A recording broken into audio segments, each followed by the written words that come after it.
Hi to all, welcome to Souji's kitchen. ఒక sister వెల్లుల్లి కారం ఆర్డర్ ఇచ్చారనమాట. అది తయారు చేస్తున్నాను.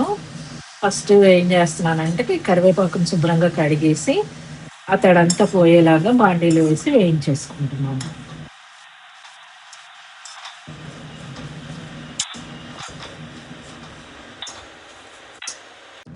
నేను చేసే కారం ఏంటంటే ఓన్లీ ఫ్రై కూరల్లో వేసుకోవడమే కాకుండా మామూలుగా మనం దోశలో, ఇడ్లీలో అలా కూడా వేసుకోవచ్చు అనమాట ఈ కారం. కరివేపాకు వేగిపోయింది, ఇలా చాలు. దీంట్లో ఆయిల్ ఏం అవసరం లేదండి, ఓన్లీ ఒట్టిగా ఈ తడిపోయేలాగా వేయించుకుంటే చాలు.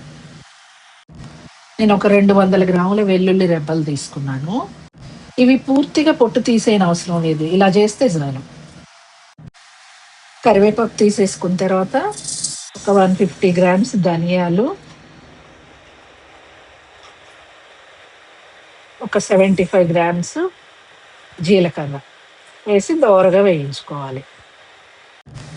2 స్పూన్స్ మెంతులు కూడా వేసుకొని వేయించుకుందాం.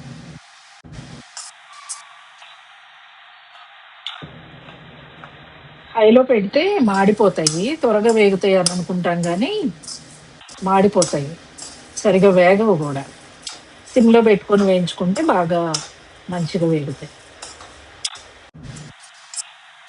మంచి సువాసన వస్తుంది, జీలకర్ర చిటపటం అంటుంది. ఇంకా వేగినట్టే ఇవి తీసేసుకొని చల్లారబెట్టేసుకుందాం. ఈ చల్లారబెట్టిన ధనియాలు, జీలకర్ర, మెంతుల్ని మిక్సీ ఆడించేసుకోవాలి. మెత్తగా పౌడర్ లాగా చేయకూడదు, జస్ట్ బరకగా ఆడించాలి. ఈ ఆడించుకున్న పౌడర్లో కారం వేసేసుకుందాం. వెల్లుల్లి రెబ్బలు కూడా వేసేసుకోవాలి, వేసుకొని గ్రైండ్ చేసుకోవాలి. సాల్ట్ కూడా వేసేసుకుందాం.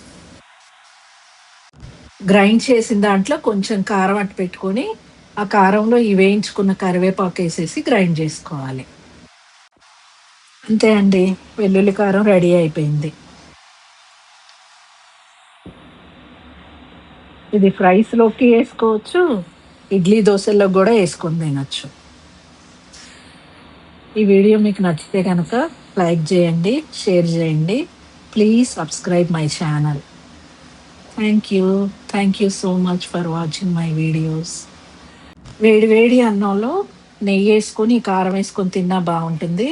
మా అమ్మ అనమాట చిన్నప్పుడు నెయ్యి లేక నూనె వేసి కలిపి పెట్టేది, చాలా టేస్టీగా ఉండేది.